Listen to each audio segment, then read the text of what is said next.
안녕하세요. 자, 오늘은 국어와 재수와의 관계를 이야기하고 있습니다. 보통 보면은 상위권일수록 국어 때문에 재수를 합니다. 중위권이나 하위권은 국어 때문에 재수한다기보다는 국어는 물론 영어, 수학, 과탐, 사탐 등등 골고루 점수가 좋지 않아서 재수를 하게 됩니다. 그렇지만 상위권을 중심으로 한번 이야기를 해보겠습니다. 강남 쪽에 있잖아요. 대표적인 어떤 학원의 통계를 보면은, 상위권 학생들의 대부분 한 80% 가까이가 국어 때문에 재수한다고 그래요. 여러분 한번 생각해 보세요. 대부분의 과목은 노력을 하면, 결과가 좋아집니다. 다시 말하면, 노력과, 결과는 인과관계가 있어요.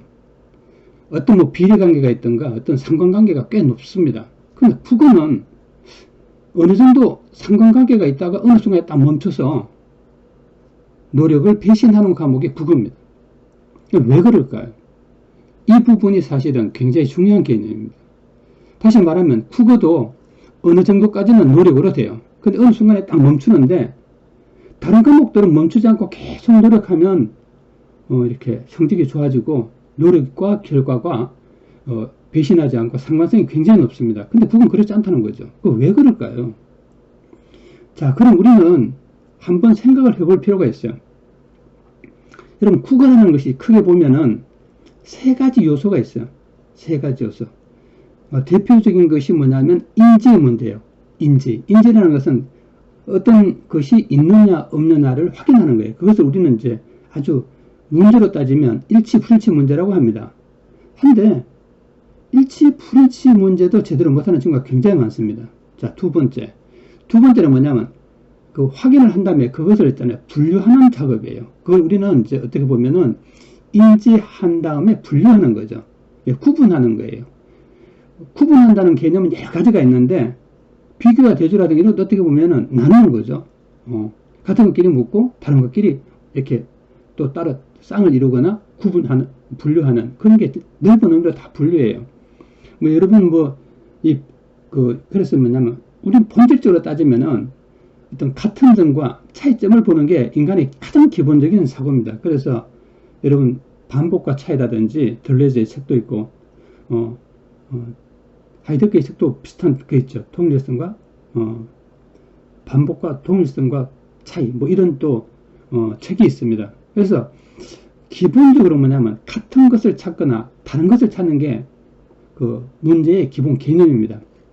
자, 그러면 마지막으로 이제 해석의 단계가 있는데, 그쵸? 해석의 단계가 있는데 그건 접어두고더라도 인지의 단계와 분류의 개념, 구분의 개념, 이 두 가지만 정확하게 해도 문제 푸는 데는 큰 문제가 없습니다. 다시 말하면 2등급 특거리는 할 수 있습니다. 해석을 할 줄 몰라도 2등급 특거리 할 수 있어요. 근데 여러분 해석을 전혀 못해서는 안 되겠죠. 아니, 문제를 읽으면 이 문제가 뭐를 말하는지 정도는 알아야지. 할 수 있지. 그것도 못하면 문제 읽고 뜻도 모른다면 무엇을 할 수 있겠습니까? 자, 이제 본격적인 이야기를 한번 해보겠습니다. 그러면 여러분이 만약에 재수를 한다면은 12월달, 예를 들면 1월달, 2월달 이렇게 해서 무엇을 할 거예요? 많은 학생들이 또 똑같은 짓거리를 해요. 어떻게 하냐? 문제 푸는 거예요, 모의고사. 그럼 이제 많은 학생들이 압니다. 6개월간 모의고사 문제 풀었는데 점수도 오르지 않고 또 뭐냐면 시간도 단축되지 않아요. 또 강은 뭐냐면 성적이 딱 오르기도 하는데 이게 진짜 실력인지 실수인지 몰라요. 왜냐면 그 다음에 성적이 뚝 떨어지거든요. 이게 보통 문제가 아니잖아요. 그래서 올랐다 내렸다 올랐다 내렸다 이거 널뛰기 점수가 나오는데 어느 것이 진짜 실력이죠? 여러분, 이게 기초가 없어서 그런 거예요. 그래서 여러분만 국어를 망쳤다면 독해를 하세요. 독해를 하셔야 됩니다. 독해. 여러분 매일 여러분 이제 모의고사 가서 문제 풀고 오답 체크, 약점 체크. 여러분 약점 간단해요. 왜 오답하는지 간단해요. 뭐예요? 내용 파악이 안 되는 거예요. 그 내용 파악은 아까 이야기했잖아요. 세 가지라고 그랬죠. 하나 뭐라고 했어요? 인지의 단계입니다. 인지의 단계.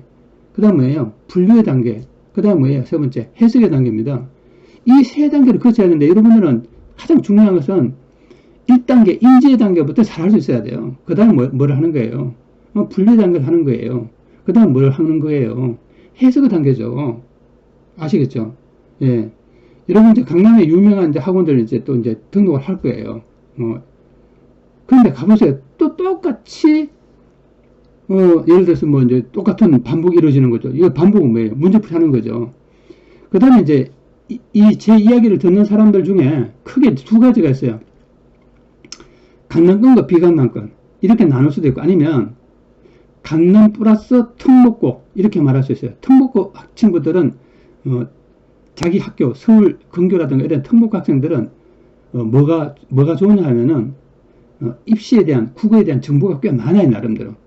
근데 이 친구들은 뭐냐 하면은 예를 들어 대치동에서 예를 들어 볼게요. 그러면 벌써 한 고등학교 3년 정도 다니면서 흔히 말하는 1타 강사들에게 강의를 많이 들어봐요. 그러면 이 강의를 들으면서 실패합니다. 여러분 이제 저한테 이제 클리닉하러 가장 많이 오는 친구가 뭘까요? 1타 강사한테서 배운 애들이에요. 대치동에 이제 대치동에 삼김이 있는데 그 삼김 학생들이 가장 많아요. 그다음에 여러분들 또 뭐냐 하면은 땡도 학원 이런 경우도 있죠. 땡도. 예. 그런 애들이 제일 많은 거예요.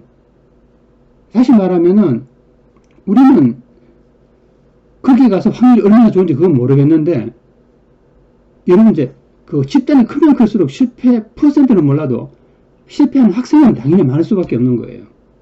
거기 갔다고 해서 어떻게 다 성공을 하겠습니까? 그렇죠?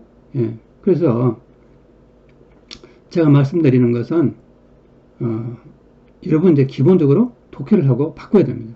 방법을 바꾸지 않으면 여러분의 재수는 역시 뭐예요? 실패한다는 거죠. 자, 마지막으로 여러분의 재수 성공 확률을 이야기하겠습니다. 뭐 몇 년 전에 이 통계를 낸 어떤 통계를 본 적이 있어요.